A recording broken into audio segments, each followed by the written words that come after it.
السلام علیکم ورحمۃ اللہ وبرکاتہ۔ وعلیکم السلام ورحمۃ اللہ۔ بسم اللہ الرحمن الرحیم۔ الحمد للہ رب العالمین، والصلاة والسلام علی سید الانبیاء والمرسلین محمد وآلہ واصحابہ اجمعین۔ اما بعد فاعوذ باللہ من الشیطان الرجیم، بسم اللہ الرحمن الرحیم۔ ولا تدع مع اللہ الہا آخر لا الہ الا ہو کل شیء ہالک الا وجہہ لہ الحکم والیہ ترجعون۔ صدق اللہ العلی العظیم وصدق رسوله النبی الکریم، ونحن على ذلك من الشاہدین والشاکرین، والحمد للہ رب العالمین۔ رب اشرح لي صدری ویسر لي امری واحلل عقدة من لسانی یفقهوا قولی۔ سبحانك لا علم لنا الا ما علمتنا انك انت العلیم الحکیم۔ اللهم رب زدنی علما، اللهم انا نسألك علما نافعا، اللهم جنبنا الفواحش والمعاصی والخطایا والزلل ما ظہر منها وما بطن۔ محترم حاضرین کرام، معزز سامعین اعظام، گزشتہ جمعہ جس موضوع پہ عرض کر رہا تھا وہ موضوع ابھی باقی ہے۔ حضرت ابو ذر غفاری رضی اللہ تعالی عنہ کی وہ حدیث میں عرض کر رہا تھا جس میں جناب رسول اللہ صلی اللہ علیہ وسلم نے 6 روز تک مسلسل متوجہ فرمانے کے بعد 7ویں دن آپ نے وہ 5 چیزیں بتلائیں۔ 5 چیزوں میں ایک چیز میں عرض کر چکا ہوں کہ اپنے ظاہر اور اپنے باطن دونوں میں، ظاہر میں بھی باطن میں بھی تقوی کا اہتمام کرو۔ تقوی حاصل کرنا فرض ہے، لازم ہے، اس کے بغیر شریعت پر کما حقہ عمل نہیں کیا جا سکتا ہے۔ تو ایک بات میں نے عرض کیا تھا، بقیہ بات عرض کرنی تھی، لیکن آج سفر المظفر کی 2 تاریخ ہے۔ سفر المظفر کا مہینہ شروع ہو چکا ہے، اور آپ حضرات جانتے ہیں کہ ہمارے معاشرے میں بہت سارے رسومات، بدعات، خرافات اور توہمات، غلط باتیں جو جناب رسول اللہ صلی اللہ علیہ وسلم کے زمانے میں کفار مکہ کے اندر پائی جاتی تھیں، جناب رسول اللہ صلی اللہ علیہ وسلم نے اپنی بعثت کے بعد ان کو دور فرمایا، اور صحابہ جو ایمان میں آ گئے ان تمام رسومات و بدعات کو چھوڑ دیا۔ کافروں میں وہ چیزیں تھیں، اس زمانے کے کافروں میں جو باتیں تھیں، غلط نظریات، توہمات، باطل عقائد، وہ آج بھی بہت سارے مسلمانوں کے دل و دماغ میں ہے، پڑھے لکھے مسلمانوں کی دل و دماغ میں ہے، خصوصاً عورتوں کی دل و دماغ میں ہے۔ انہی خرافات میں سے ایک بڑا مسئلہ یہ ہے کہ سفر کے شروع کے 13 دن جو ہے بہت ہی سخت ترین دن ہوتے ہیں۔ عوام میں 13 تیزی کہا جاتا ہے۔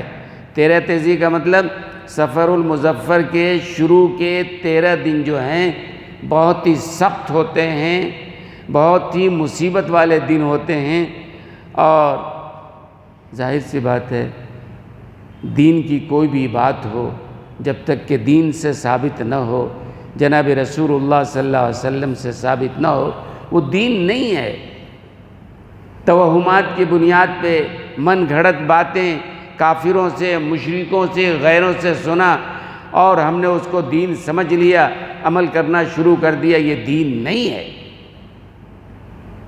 حضور اکرم صلی اللہ علیہ وسلم کی جو شریعت ہم تک پہنچی ہے اور جو شریعت ہمارے سامنے ہے، علماء امت نے ان شریعتوں کو، ان احکامات کو جو احکامات شریعت کے ہیں ان احکامات کو علماء امت نے 5 حصوں میں تقسیم کیا ہے۔ سمجھنے کے لیے 5 حصوں میں تقسیم کیا ہے۔ سب سے پہلا بنیادی حصہ عقائد کا ہے، نظریات کا ہے، عقیدہ کا ہے۔ عقیدہ اگر درست ہوگا تمام اعمال درست ہوں گے، عقیدہ اگر غلط ہوگا تمام اعمال غلط ہوں گے۔ تو بنیادی طور پر ایک مومن کے لیے لازم اور ضروری ہے کہ اپنے عقیدے کو درست کرے، اپنے ایمان کو درست کرے، اس لیے کہ اگر ایمان میں کمزوری ہے یا بدعات و رسومات ہے تو اعمال بیکار ہیں، چاہے جتنا عمل کر لو۔ ایک کافر آ کے نماز پڑھنے لگے، اس کا کچھ حاصل ہے کیا؟ تو سب سے بنیادی چیز اللہ کے بارے میں کیا عقیدہ، رسول اللہ صلی اللہ علیہ وسلم کے بارے میں کیا عقیدہ، یہ جاننا ہمارے لیے لازم ہے۔ تو پہلا حصہ تو عقائد کا ہے۔ دوسرے نمبر پہ آئیے اعمال کا ہے، ہمارے اعمال کیا ہیں، شریعت نے کیا بتایا، قرآن و حدیث نے کیا بتایا، کن اعمال کو ہمیں کرنا ہے۔ پھر اس کے بعد معاملات کو دیکھ لیجئے، لین دین ہے، خرید و فروخت ہے، تجارت کرنا ہے، دکان چلانی ہے، یہ سارے معاملات یہ لین دین میں ہے، یعنی معاملات کے اندر ہے۔ اور چوتھی بات علماء نے فرمایا معاشرت۔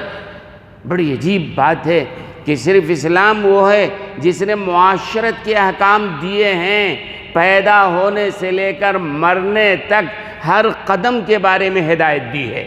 دنیا کی کسی اور قوم کے پاس اتنی تفصیلات نہیں ہے۔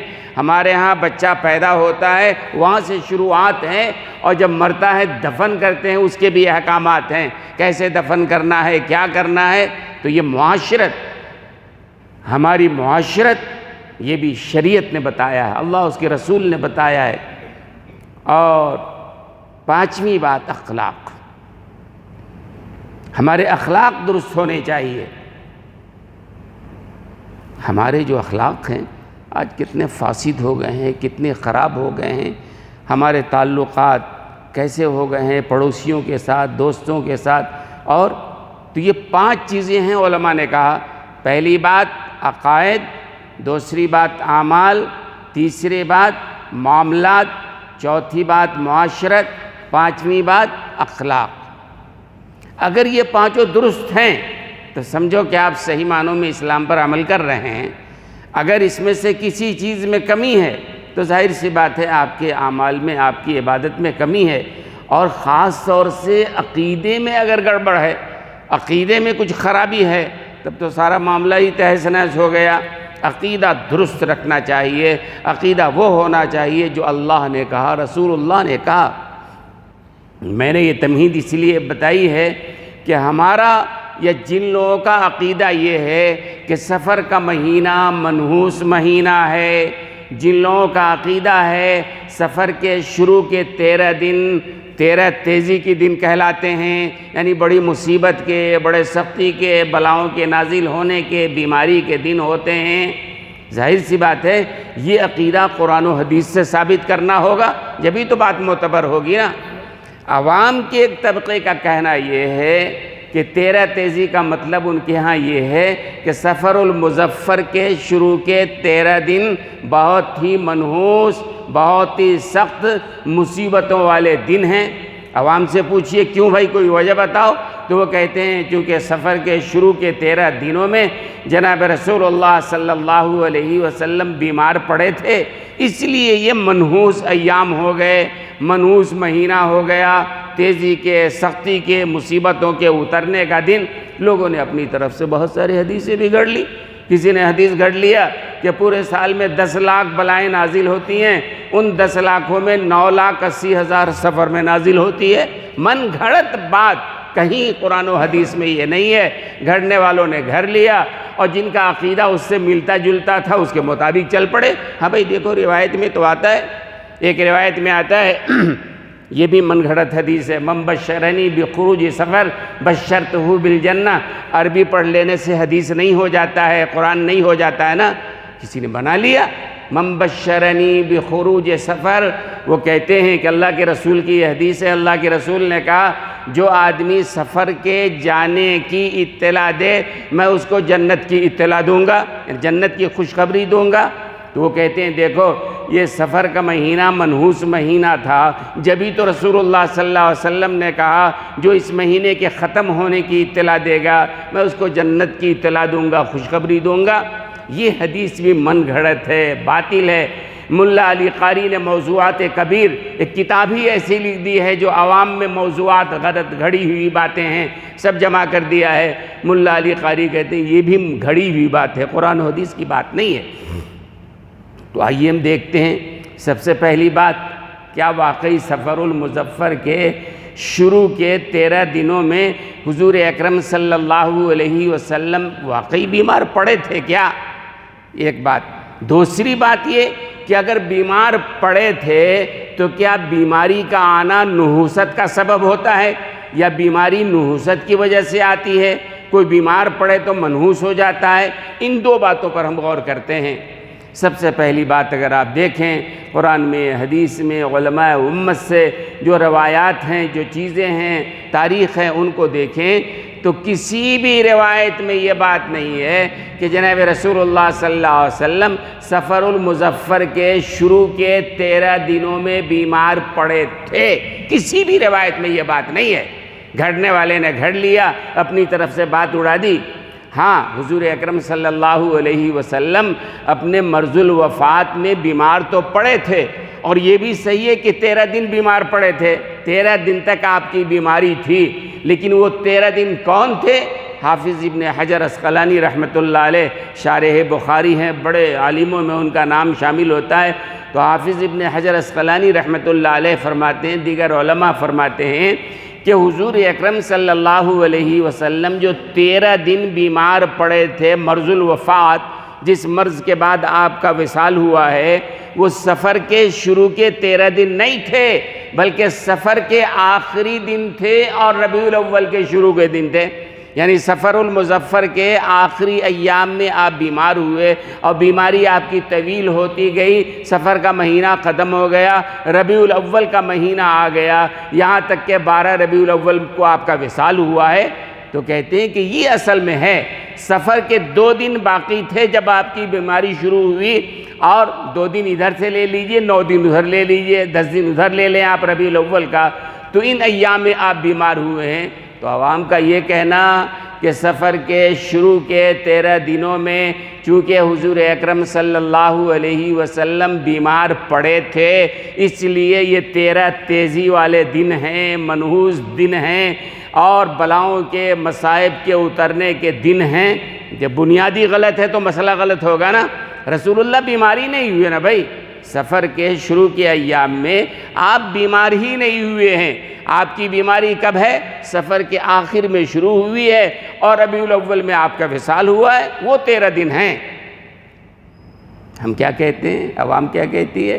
شروع کے 13 دن، جیسے سفر کا مہینہ شروع ہوا دوسرا دن ہے، 13 دنوں تک 13 تیزی، ان ایام میں بلائیں اترتی ہیں، نحوست منحوس ایام ہیں، لہذا ان ایام میں خاص طور سے کوئی خوشی کا تقریب منعقد نہیں کرتے ہیں، شادی بیاہ نہیں کرتے ہیں، نئی چیز کا لینا دینا نہیں کرتے ہیں، نہیں، منحوس دن ہیں، منحوس ایام ہیں۔ رسول اللہ بیمار پڑے تھے، غلط ہے، ان ایام میں رسول اللہ صلی اللہ علیہ وسلم بیمار نہیں پڑے تھے، ایک بات۔ دوسری بات، ان ایام میں کبھی اور آپ بیمار پڑے ہوں یا سفر کے آخری ایام میں آپ بیمار ہوئے، کیا بیماری کی وجہ سے نحوست آ جاتی ہے یا نحوست کی وجہ سے بیماری آتی ہے؟ دونوں بات ہی غلط ہے، اچھی طرح دل و دماغ میں رکھیے۔ حضرت ابو ہریرہ رضی اللہ تعالیٰ عنہ فرماتے ہیں کہ اللہ تعالیٰ جب اپنے کسی بندے سے راضی ہوتا ہے تو اللہ اس کو مصیبت اور بیماری میں مبتلا کر دیتا ہے۔ حدیث یاد رہے گی؟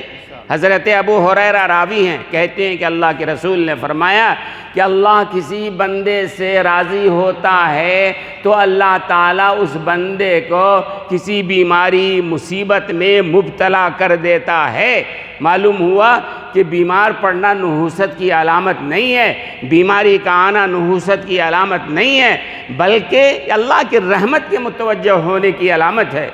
اور حضرت عبداللہ ابن مسعود دوسری حدیث حضرت عبداللہ ابن مسعود رضی اللہ تعالیٰ عنہ فرماتے ہیں کہ سرکار دو عالم صلی اللہ علیہ وسلم بخار میں تھے، آپ بیمار تھے، میں آپ سے ملنے کے لیے گیا تو میں نے دیکھا کہ آپ کو شدید بخار ہے، جسم تپ رہا ہے۔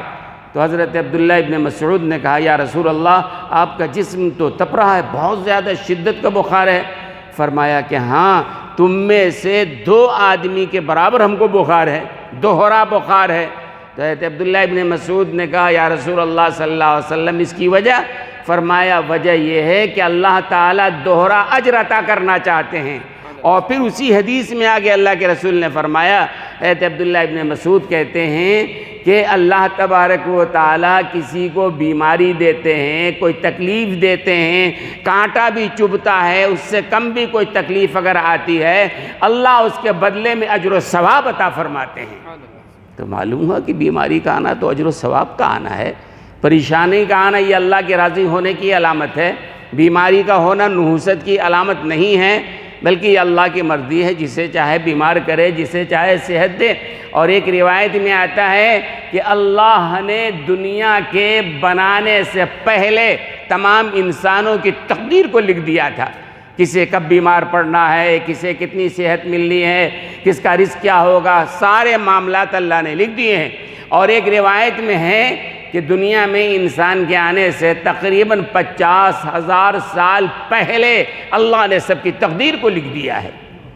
تو آج جو کچھ ہو رہا ہے اللہ کے کرنے سے مومن کا یہ ایمان ہونا چاہیے، یہ عقیدہ ہونا چاہیے کہ جو کچھ کائنات میں ہو رہا ہے اللہ کے چاہنے سے ہو رہا ہے، اللہ نہ چاہے تو کچھ بھی نہیں ہو سکتا ہے، اور اللہ کچھ کرنا چاہے کوئی روک نہیں سکتا ہے۔ بلکہ ترمذی شریف کی ایک حدیث میں تو یہاں تک روایت ہے، ترمذی شریف حدیث کی ایک بڑی معتبر کتاب ہے، ترمذی شریف کی روایت میں ہے کہ اگر پوری دنیا کی بات کر لیجئے، پوری دنیا مل کر کسی انسان کو نفع پہنچانا چاہے، اگر اللہ نہ چاہے پوری دنیا مل کے نفع نہیں پہنچا سکتی ہے۔ یہ حدیث ہے، پوری دنیا مل کے کسی کو فائدہ پہنچانا چاہے، نفع پہنچانا چاہے، اللہ نہ چاہے پوری دنیا مل کے اس کو فائدہ نہیں پہنچا سکتی ہے، اور پوری دنیا مل کے اگر کسی کو نقصان پہنچانا چاہے، اللہ نہ چاہے اس کو کوئی نقصان نہیں پہنچا سکتا ہے۔ تو عقیدہ کیا ہوا؟ اللہ جو چاہیں گے وہی ہوگا۔ یہ تیرہ تیزی کی وجہ سے بیماریاں نہیں آتی ہیں، اور اس کی بیماری کی وجہ سے نحوست نہیں آتی ہے، یا نحوست کی وجہ سے بیماری نہیں آتی ہے۔ معلوم ہوا بیماری نحوست نہیں ہے، یہ اللہ کی رحمت ہے، اللہ جسے چاہتے ہیں مبتلا کرتے ہیں، اور بیماری پریشانی دیتے ہیں، اللہ اجر عطا فرماتے ہیں، آخرت میں اس کے لیے اجر و ثواب متعین ہوتا ہے۔ ہاں البتہ بد اخلاقی کیا ہے معلوم؟ تو 2 باتیں تو معلوم ہو گئی۔ تیرہ تیزی کہنے والے لوگ جو کہتے ہیں رسول اللہ بیمار ہوئے تھے، ہوئے ہی نہیں تھے، سفر کے شروع کے 13 دنوں میں آپ بیمار ہی نہیں ہوئے تھے۔ اور اگر مان لو بیمار ہوئے تو بھی بیماری کی وجہ سے یہ بلائیں مصیبتیں نہیں آتی ہیں، نحوست نہیں اترتی ہے، یا نحوست کی وجہ سے بیماری نہیں آتی ہے نا؟ یہ بات سمجھ گئے نا؟ اب اس کے بعد آپ یہ سمجھیں کہ آخر یہ بیماریاں اور دوسری پریشانیاں، دوسرے مسائل یہ کیوں ہے؟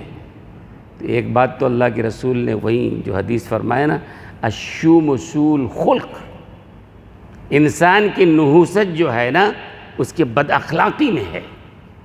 ایک حدیث میں ہے کہ انسان کے اندر نحوست اگر ہے تو انسان کے دونوں جبروں کے درمیان ہے، یعنی زبان کے اندر۔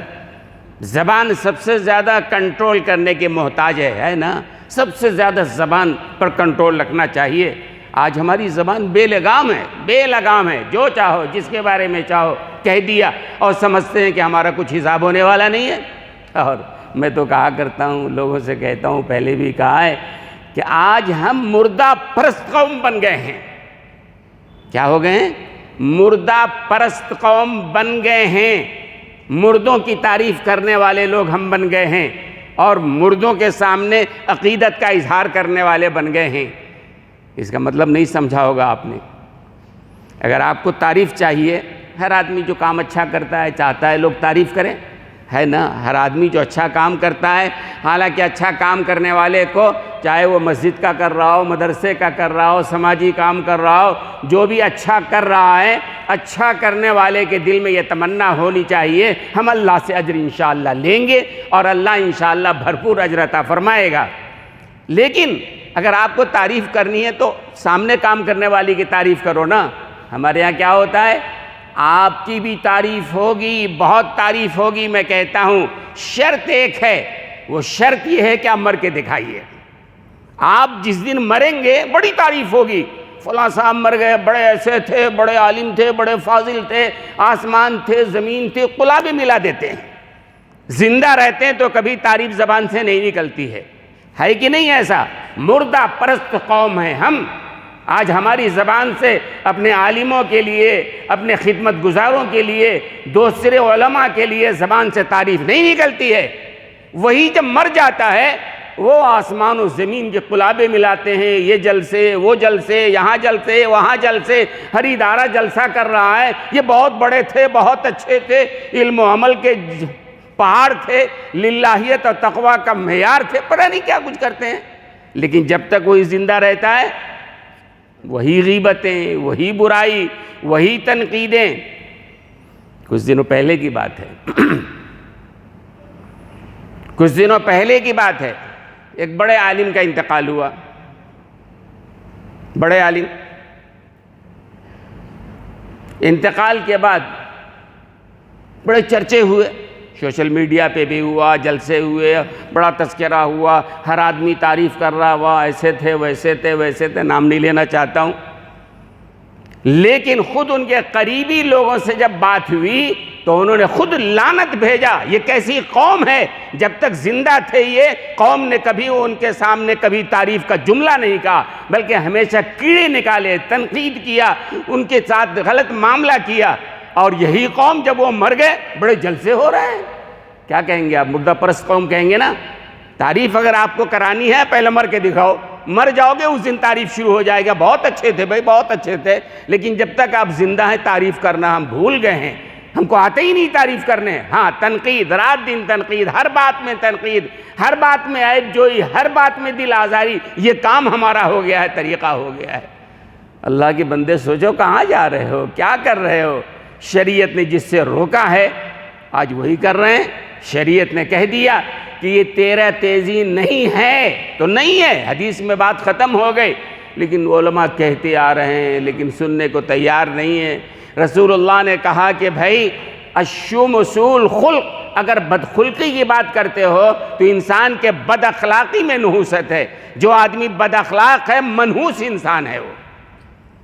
اور حضرت عائشہ صدیقہ رضی اللہ تعالیٰ عنہ فرماتی ہیں کہ واقعی انسان کے اندر اگر کوئی چیز ہے، انسان کی زبان ہے، کنٹرول کر لیا تو ٹھیک ہے، نہیں تو زبان سے زیادہ نحوست کی کوئی چیز نہیں ہے۔ آدمی اس سے غیبتیں کر رہا ہے، دل آزاری کر رہا ہے، اور پتہ نہیں کیا کچھ کر رہا ہے، کتنے گناہ کما رہا ہے۔ تو ایک بات تو سمجھ میں آ گئی۔ دوسری بات مجھے جو عرض کرنی اسی سلسلے میں کہ بیماری کی وجہ سے نحوست آتی ہے کیا؟ وہ تو حدیث میں نے سنایا کہ بیماری کی وجہ سے نحوست نہیں آتی، یا نحوست کی وجہ سے بیماری نہیں آتی ہے۔ کسی کو اللہ بیمار کرتے ہیں، اللہ کی مرضی کے بغیر کچھ نہیں ہوتا ہے، اللہ نے تقدیر میں جو لکھا ہے وہ لکھا ہے۔ حدیث میں یہ بھی ہے، ایک آدمی بیمار پڑتا ہے، علاج کراتا ہے، دوائیں لیتا ہے، لیکن حدیث میں ہے کہ اللہ کی مرضی جب تک نہ ہو وہ دوائیں شفا نہیں دے سکتی ہیں۔ شفا دینے والی ذات اللہ کی ہے، شفا دینے والی ذات اللہ کی ہے، ہر طرح کے بلاؤں سے، آفتوں سے، مصیبتوں سے بچانے والی ذات اللہ کی ہے۔ تو مومن کا یہ عقیدہ ہونا چاہیے، کائنات میں جو بھی ہو رہا ہے اللہ کی طرف سے ہو رہا ہے۔ لیکن ہمارے معاشرے میں آج کل وہی جو جناب رسول اللہ صلی اللہ علیہ وسلم کے زمانے میں کفار قریش کے اندر تھے، مشرکوں میں تھے، آج ہمارے اندر ہے نحوست، قدم قدم پر نحوست۔ ہم سمجھتے ہیں کسی بیمار سے مل لیے بیماری آ جائے گی، بہت سارے خطرناک بیماری ہیں جس کی وجہ سے ایک دوسرے کو لگتے ہیں، کہتے ہیں کہ بیماری ایک کی دوسرے کو لگ جاتی ہے۔ یہی وہ چیز ہے جو اس زمانے میں بھی تھی، رسول اللہ صلی اللہ علیہ وسلم کے زمانے میں بھی یہ بات تھی۔ کفار مکہ یہ سمجھتے تھے کہ بیماری ایک کی بیماری دوسرے کو لگ جاتی ہے۔ انسان کو چھوڑو، کفار مکہ تو جانوروں میں بھی بیماری لگنے کے قائل تھے۔ وہ کہتے تھے اونٹ کے منہ سے بیماری شروع ہوتی ہے۔ اس زمانے میں خارش کی بیماری یہ وبائی مرض تھا، اور اونٹ کے منہ سے شروع ہو کر آہستہ آہستہ اس کے پورے جسم میں پھیل جاتا، پھر وہ اس کے جسم کی کھجلی جو تھی خارش تمام جانوروں میں، تمام اونٹوں میں پھیل جاتا، پھر انسانوں میں پھیل جاتا۔ لہذا کسی اونٹ کو خارش ہوتی فوراً سب سے الگ تھرک لے جا کے اس کو رکھ دیا کرتے تھے۔ تو رسول اللہ صلی اللہ علیہ وسلم نے فرمایا کہ یہ سمجھنا غلط ہے۔ سب سے پہلی بات یہاں سوچو، مومن کو سوچنے کا انداز کہ بھائی من اجرب الاول، اللہ کے رسول نے سوال کیا، تم کہتے ہو ایک اونٹ کی خارش دوسرے کو لگ جاتی ہے، پہلے اونٹ کو جو بیماری لگی وہ کہاں سے لگی ہے؟ کیا کہو گے؟ اللہ ہی کہو گے نا۔ جب اللہ کی طرف منسوب کر رہے ہو تو سب کو اللہ کی طرف منسوب کرو۔ تو یہ کہنا کہ بیمار سے ملنے سے، اس کے ساتھ کھانے سے، اس کے ساتھ اٹھنے بیٹھنے سے، اس کے گلے ملنے سے بیماری آ جاتی ہے، نہیں۔ ڈاکٹر جو کہتے ہیں، ڈاکٹروں نے انگریزوں سے پڑھا ہے، انگریزی پڑھا ہے، انگریزوں نے جو بتایا ہے وہ انہوں نے بتایا ہے۔ ڈاکٹروں نے، انگریزوں نے جو کہہ دیا ہے وہ ان کے دل و دماغ میں ہے۔ شریعت کیا کہتی ہے اس کا علم نہیں ہے ان کو۔ شریعت تو یہ کہتی ہے کہ اللہ تبارک و تعالیٰ نے فرما دیا کسی دن میں کوئی نحوست نہیں، کسی رات میں کوئی نحوست نہیں، کسی مہینے میں کوئی نحوست نہیں، کسی سال میں کوئی نحوست نہیں، کسی جگہ میں کوئی نحوست نہیں۔ اللہ نے دن بنائے ہیں، اللہ نے رات بنائے ہیں، اللہ تعالیٰ نے مہینے بنائے، اللہ نے سال بنائے۔ ہاں، جن 4 مہینوں کا اللہ نے کہہ دیا اشہر حرم ہیں، حرمت والے دن ہیں، وہ تو حرمت والے ہیں۔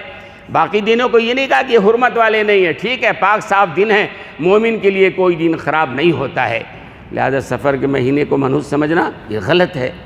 ایسی ایک کی بیماری دوسرے کو لگ جانا یہ بھی غلط ہے۔ رسول اللہ صلی اللہ علیہ وسلم نے اس سے روکا ہے، یہ مومن کا عقیدہ نہیں ہے۔ اور میں ایک واقعہ سناتا ہوں، بات سمجھ میں آئے گی۔ حضرت مولانا ظفر احمد عثمانی رحمۃ اللہ علیہ، حضرت مولانا ظفر احمد عثمانی رحمۃ اللہ علیہ، حکیم الامت حضرت مولانا اشرف علی تھانوی رحمۃ اللہ علیہ کے بھانجے تھے، بڑے عالم تھے، بڑے بزرگ تھے، یہ ہندوستان کے رہنے والے تھے۔ جب ملک تقسیم ہوا تو پاکستان چلے گئے، اور اس کے کافی دنوں کے بعد مشرقی پاکستان میں پہلا جھنڈا جو لہرایا گیا تھا آزادی کا، مولانا ظفر احمد عثمانی نے لہرایا تھا۔ تو حضرت ایک زمانے کے بعد چونکہ ہندوستان میں رہے تھے، ان کے بہت سارے لوگوں سے تعلقات تھے، یہاں آئے ملنے کے لیے، سب لوگوں سے ملاقات کیا، رشتہ داروں سے، دوسرے لوگوں سے، ایک غیر مسلم سے بھی حضرت کے تعلقات تھے، ہوتا ہے نا، پڑوس میں ہے، دکان والا ہے، ملنا جلنا ہوتا ہے، تو لالا جی حضرت کے تعلقات تھے۔ میں نے پہلے بھی سنایا ہوگا واقعہ، لیکن آپ غور سے سنیں، عبرت کا پہلو جو ہے۔ تو حضرت جب تشریف لائے وہاں سے ہندوستان، سب لوگوں سے ملاقات ہوئی، پوچھا بھائی وہ لالا جی کہاں ہیں، کیسے ہیں؟ تو لوگوں نے بتایا حضرت وہ بہت بیمار ہیں اور بڑی سخت بیماری ان کو ہو گئی ہے، گھر والوں نے ان کو الگ تھلگ ایک کونے میں ڈال دیا ہے اور اب تب میں مرنے کا وقت ہے ان کے لیے۔ تو حضرت نے کہا بھائی ملنے جانا ہے، مجھے عیادت کرنی ہے، اس لیے کہ شریعت میں غیر مسلم کی عیادت کرنا بھی جائز ہے۔ ہمارا کوئی جاننے والا غیر مسلم ہے، اگر بیمار ہے تو شریعت نے کہا غیر مسلم کی بھی عیادت کر سکتے ہیں۔ حضرت مولانا نے فرمایا کہ بھائی اس سے تعلقات تھے، آخری وقت ہے، میں ذرا ملنا چاہتا ہوں۔ لوگوں نے کہا جو لوگ ہوں گے ایسے جن کا عقیدہ ہوگا سخت بیماری ہو گئی ہے، گھر والوں نے خود الگ رکھ دیا ہے، آپ کہاں جائیں گے؟ حضرت نے ڈانٹا چلو ملنے جانا ہے۔ حضرت گئے اس کے گھر، پوچھا بھائی لالا جی کہاں ہیں؟ گھر والوں نے کہا وہ کونے میں ادھر، وہاں سب سے الگ تھلگ گھر سے دور کونے میں ان کو رکھ دیا ہے چارپائی پہ، وہاں ہے لالا جی۔ حضرت جانے لگے تو گھر والوں نے کہا نہیں آپ مت ملیے، وہ بیمار ہیں، سخت بیماری ہے، بیماری لگ جاتی ہے، وہ غیر مسلم تھے سارے لوگ۔ حضرت نے کہا نہیں اسلام میں ایسا کوئی مسئلہ نہیں ہے، کوئی بات نہیں ہے، ہمارے تعلقات تھے، میں عیادت کے لیے آیا ہوں، ملنے کے لیے آیا ہوں۔ گئے حضرت، چارپائی کے پاس ہی کرسی رکھی گئی، حضرت بیٹھے بات چیت کر رہے تھے۔ تو لالا جی نے دیکھا تو بڑی خوشی ہوئی، تعلقات تھے۔ اس کے بعد حضرت نے پوچھا کیا حال ہے؟ تو اس لالا جی نے کہا، اس غیر مسلم نے کہا حضرت دو پریشانی ہے، دو بڑی پریشانی ہے۔ ایک پریشانی تو یہ ہے کہ بیماری ایسی لگ گئی ہے، اس زمانے میں بہت ساری بیماریاں تھیں، تو ایک تو بڑی سخت بیماری ہے، اس کی تکلیف تو ہے، اور اس سے بڑھ کے بڑی بیماری یہ ہے، بڑی تکلیف یہ ہے، ہمارے گھر کا ہر آدمی، نہ بیٹا نہ بہو نہ بیٹی نہ داماد نہ ماں نہ باپ نہ بھائی نہ بہن، کوئی ہم سے ملنے نہیں آ رہا ہے، دور دور کر کے رکھ دیا ہے۔ یہاں تک کہ دوا بھی کسی کو دینا ہوتا تھا گھر والے کو تو ایک بڑے سے بمبو بنا لیا تھا، اس میں ہک لگا دیا تھا، اس کے سرے پہ ہک کے اندر دوا ایک بالٹی میں ڈال دیتے، پانی ڈال دیتے اور بمبو سے وہاں پہنچا دیتے، لالا جی نکال کے دوا کھا لیتے۔ ایسے ہی کھانا دینا ہوتا، وہ بڑا سا بمبو تھا، اس میں ہک لگا تھا، اس میں بگیٹ کے اندر کھانا ڈال دیتے اور بمبو دے دیتے، وہ نکال لیتے بمبو سے کھا لیتے۔ یہ حضرت نے دیکھا ایسا ہو رہا ہے، تو لالا جی نے کہا یہ بہت بڑی مصیبت میرے لیے، تکلیف دہ بات ہے، جن بچوں کے لیے ہم نے زندگی ختم کر دی ہے، کماتے کماتے میں مر گیا اور بیمار ہوں میں، وہ ہمارے بچے ہمارے قریب نہیں آ رہے ہیں، یہ بڑی تکلیف ہے۔ حضرت نے تسلی دی، فرمایا کہ نہیں ایسا کچھ نہیں ہے، بیماری کسی کو لگتی نہیں، یہ غلط سمجھتے ہیں یہ۔ پھر اس کے بعد حضرت جب اٹھ کے جانے لگے تو دیکھو اسلام پر آدمی عمل کرتا ہے تو اللہ تعالیٰ ایمان کے دروازے کھولتا ہے۔ لالا جی سے حضرت نے نہیں کہا کلمہ پڑھ لو ایمان لے آؤ، صرف یہ کہا کہ اسلام کی تعلیم یہ نہیں ہے کہ بیماری کسی کی دوسرے کو لگ جائے، بیماری دینے والی ذات اللہ کی ہے، اللہ نے لکھا ہوگا کہیں بھی رہو بیماری تو آنی ہی آنی ہے، اگر اللہ نہیں چاہیں گے ساتھ میں بیٹھے رہو بیماری نہیں آئے گی۔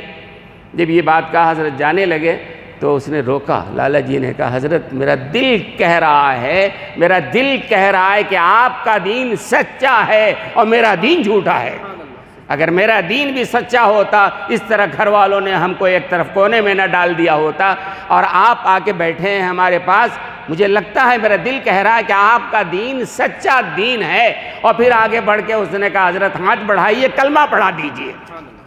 حضرت نے وہی کلمہ پڑھا دیا، اور کلمہ پڑھنے کے تھوڑی دیر کے بعد ہی وہ انتقال کر گیا۔ تو آپ دیکھ رہے ہیں ایک بندے کو شریعت پر عمل کرنے کے نتیجے میں ایمان کی دولت اللہ نے عطا فرمایا ہے۔ آج ہم نے غیروں کے عقائد کو اختیار کر رکھا ہے، غیر جو بولتے ہیں کہ سفر کا مہینہ منحوس ہے، ہم نے وہی سمجھنا شروع کر دیا، سفر کے 13 دن 13 تیزی کی دن ہیں، ہم نے سمجھنا شروع کر دیا۔ یہ کیا ہے آخر؟ علماء کہہ رہے ہیں، مسلسل کہہ رہے ہیں، اور آپ کے سمجھ میں بہرحال آپ حضرات تو ماشاءاللہ سمجھدار ہیں، لیکن اس عقیدے کو اپنے دوستوں تک بھی پہنچائیے کہ اس مہینے میں شادی کرنا، گھر بنانا، کسی خوشی کا کام کرنا، تقریب کو منعقد کرنا بالکل صحیح ہے، کہیں سے کوئی قباحت کوئی خرابی نہیں ہے، اور بیماری سے نحوست نہیں آتی ہے، وہ تو اللہ کی رحمت ہے، برکت ہے، اللہ جسے چاہیں بیماری آتی ہے تو اس کے گناہ کم ہوتے ہیں، گناہ دھلتے ہیں، آخرت میں اللہ اجر و ثواب عطا فرماتے ہیں۔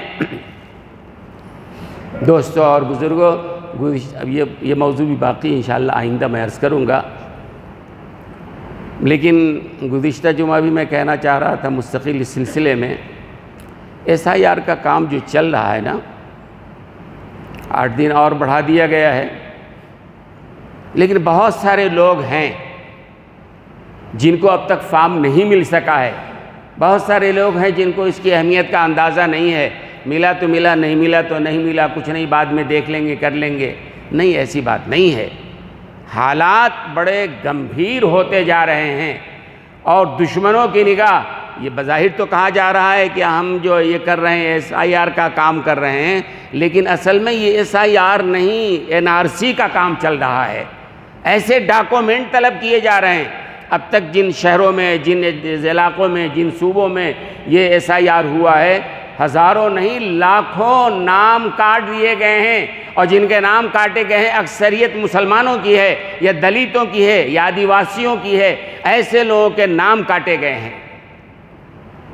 بہت سارے اسٹیٹ میں ابھی بھی چل رہا ہے، ہمارے یہاں بھی 2 ہفتے سے کام یہ چل رہا ہے، لیکن ابھی بھی بہت سارے لوگ ہیں جنہوں نے اپنا فارم نہیں لیا ہے، اور جنہوں نے لیا ہے صحیح طور پر فارم کو فل کرنا بھی ایک مشکل کام ہے۔ BLO جو متعین کیے گئے ہیں گورنمنٹ کی طرف سے، ان کا رویہ بڑا عجیب و غریب رویہ ہے. 2-4 گھروں میں جاتے ہیں, کہیں بیٹھ جاتے ہیں, کوئی لینا چاہے لے, نہ لینا چاہے بات ختم ہے. آپ آفس میں جائیے, سیدھے منہ بات نہیں کرتے ہیں. BLO اگر آپ کے گھر آئے, ابھی ایک BLO آئے تھے ہمارے گھر, اور ان سے بات کیا کہ بھائی یہ جو کیسے فارم بھرا جائے گا, صاف کام کو نہیں معلوم کیسے بھرا جائے گا. بھائی گورنمنٹ کہتی ہے کہ ہم نے تو باضابطہ ان کو تربیت دیا ہے. کہا نہیں کوئی تربیت وغیرہ نہیں ہوا ہے, کام میں فارم تقسیم کرنا ہم کر دے رہے ہیں. وہ تو اللہ بھلا کرے کہ ہماری مسجدوں میں, ہمارے اداروں میں اس طرح کے نوجوانوں کا انتظام کیا گیا جو یہ کام کر رہے ہیں. کرنا چاہیے, اس لیے کہ جان بوجھ کر ہمارے ناموں کو کاٹا جا رہا ہے, اور ناموں کے کاٹنے کا فائدہ کن کو پہنچ رہا ہے؟ انہی کو پہنچ رہا ہے اصل میں, جو سمجھتے ہیں کہ مسلمان یا دلت ہم کو ووٹ نہیں دیں گے. اور آگے چل کے جب آپ کا نام اس میں نہیں ہوگا, ووٹر لسٹ میں نام نہیں ہوگا, تو آگے اور مشکلات. NRC لاگو ہو جائے گا, ووٹر لسٹ میں آپ کا نام نہیں ہے, آپ اس ملک کے رہنے والے نہیں ہیں, آپ لاکھ دلیلیں پیش کرو, منصف تو انہی کے بیٹھے ہیں نا, وہ طرح کی باتیں. اور ابھی اخبار میں آیا تھا, میں نے بتایا تھا کہ بھئی ایک شخص نے آسام میں 15 ڈاکومنٹ پیش کیے, 15 پاسپورٹ بھی اس میں شامل, آدھار کارڈ بھی, ووٹر ID بھی, اور راشن کارڈ بھی, فلاں ڈرائیونگ لائسنس, 15 اپنے اس نے بھیجے, دیے, جنم پتر بھی اس نے پیش کیا. لیکن عدالت نے کہہ دیا یہ سب ہم نہیں مانتے ہیں, تم اس ملک کے شہری نہیں ہو, چلو یہاں سے نکلو, یا پھر وہ کیمپ, ڈیٹینشن کیمپوں میں, جیلوں میں جاؤ. حالات بدتر ہوتے جا رہے ہیں. ایسے موقع پر ہمیں کیا کرنا چاہیے؟ ایک تو ہاتھ پر ہاتھ دھر کے خاموش بیٹھے رہے, جو ہوگا دیکھ لیں گے. کیا دیکھ لیں گے آپ؟ قرآن کریم میں اللہ تبارک و تعالیٰ نے فرمایا اعدوا لهم ما استطعتم من قوة, کہ اپنی طاقت بھر تیاری کرو. عام طور سے یہ بولا جا رہا ہے ہتھیار کے طور پر, اپنے اسلحے کے طور پر بولا گیا تھا, لیکن اسلحہ مراد نہیں ہے. ہر اعتبار سے اپنی تیاری رکھو تم. مثال کے طور پر ووٹر لسٹ میں نام ہونا بھی ایک بڑی تیاری ہے, اس لیے کہ دشمن چاہ رہا ہے ان کا نام کٹے, یہ ختم ہو, ووٹر لسٹ میں نام نہ ہو. ہم کو توجہ دینے پڑے گی. اور ہر زمانے میں آپ نے دیکھا ہوگا کہ ہر زمانے میں فتنہ اٹھتا رہا ہے, کسی زمانے میں کوئی فتنہ اٹھا ہے. آج بھی اس ملک پر وہ لوگ حکومت کر رہے ہیں جن کی تعداد بہت مختصر ہے, اپنے علم کی بنیاد پہ کہہ لو یا دولت کی بنیاد پہ. یہودی ہیں دنیا میں تھوڑے ہیں, بہت تھوڑے ہیں, لیکن اس کے باوجود ان کے پاس طاقت ہے, پیسے کی طاقت ہے. ایسی اس ملک میں, جمہوری ملک میں, ووٹ کی طاقت بھی بہت بڑی طاقت ہے. ووٹر لسٹ میں نام ہوگا جبھی تو ووٹ دیں گے آپ نا, لہذا ایک تو وہ طاقت ہے. اور ووٹر لسٹ میں نام نہیں ہوگا, NRC تو ہونا ہی ہونا ہے, جو حالات بتا رہے ہیں. پارلیمنٹ سے قانون پاس ہو گیا ہے, لاگو ہونا ہے. جب وہ آئے گا, پہلی بات ووٹر لسٹ میں نام آپ کا کیوں نہیں ہے؟ آپ کہیں گے ہمارے گھر فارم دینے نہیں آیا, وہ کوئی دلیل نہیں ہے. لہذا ضرورت اس بات کی ہے کہ وقت جو بڑھا دیا گیا ہے, ہم میں سے ہر آدمی, آپ تو ماشاءاللہ سن رہے سمجھدار لوگ ہیں, آپ کے پڑوس میں بھی, آپ کے جاننے والوں میں بھی, ملنے جلنے والوں میں بھی معلوم کیجئے فارم ملا کیا, مل گیا تو اچھی طرح پر کر کے اس کو BLO تک پہنچایا کیا. اور 2 کاپی ملتی ہے, BLO سے سائن کرا کے ایک رکھ لے گا, ایک آپ کو دے گا. وہ ثبوت آپ کے پاس ہے کہ ہم نے فارم جمع کیا تھا, لہذا اس سے سائن کروا کے ایک کاپی اپنے پاس رکھیے. یہ لازم اور ضروری ہے. آج کے حالات میں انتہائی ضروری ہے, ہر مسلمان کے لیے لازم ہے کہ SIR کا کام جو چل رہا ہے اس کی طرف توجہ دے اور اپنا نام اس کے اندر داخل کرائے. اور پھر اس کے بعد یہ 8 اگست کے بعد جو ہے, 8 اگست اور سپٹمبر کے درمیان جو ہے, وہ آپ کا ٹمپروری جب لسٹ آئے گا اور وہ آن لائن ڈالا جائے گا, وہاں نام اپنا چیک کیجئے کہ آپ کا نام اس میں ہے نہیں ہے. وہ ٹمپروری ہوگا, اگر ہے الحمدللہ, اگر نہیں ہے یا نام غلط ہے یا پتہ غلط ہے, آپ کے لیے وقت ہے کہ آپ جا کے اس کی سدھار کر لیں آپ. ہاں اگر ٹھیک ہے الحمدللہ, تو پھر اکتوبر میں فائنل لسٹ آ جائے گی, ووٹر لسٹ, اور جن لوگوں کا نام اس میں ہوگا ان کو باضابطہ ووٹر ID کارڈ گورنمنٹ کی طرف سے, الیکشن کمیشن کی طرف سے جاری کیا جائے گا. وہ آپ کے گھر تک آئے گا, وہ لینا بھی آپ کی ذمہ داری ہے.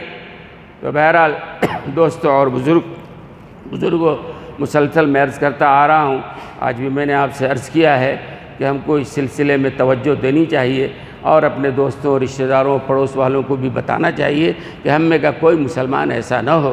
اور مسلمانوں کی بیداری ہی کا نتیجہ ہے یہ مسجدوں میں دوسری جگہوں پہ مسلمان بیدار ہیں، بیداری کی وجہ سے غیروں کو کہنا پڑ رہا ہے کہ بھئی یہ غیروں کو داخل کر رہے ہیں، جھوٹ بکواس کر رہے ہیں وہ، اس لیے ہمیں بہرحال بیدار رہنا چاہیے۔ جناب رسول اللہ صلی اللہ علیہ وسلم نے اس زمانے میں فرمایا تھا کہ مسلمان کو کیسے رہنا چاہیے، انتم فی رباط دائم، اس زمانے میں اللہ کے رسول نے فرمایا کہ مومن کو ہمیشہ ایسے رہنا چاہیے جیسے وہ سرحد پہ کھڑا ہوا ہے، تیار، بالکل تیار، جب جیسے حالات ہوں اس کی ہم تیاری کریں۔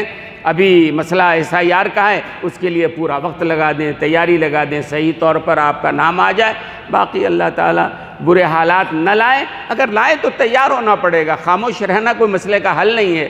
اللہ تبارک و تعالیٰ سمجھنے کی ہمیں توفیق عطا فرمائے اور غلط عقائد سے اللہ تعالیٰ ہماری حفاظت فرمائے، یہ مفروضہ توہمات اور یہ بدشگونی اور نحوست یہ سمجھنے سے اللہ تعالیٰ ہماری حفاظت فرمائے۔ وآخر دعوانا الحمدللہ۔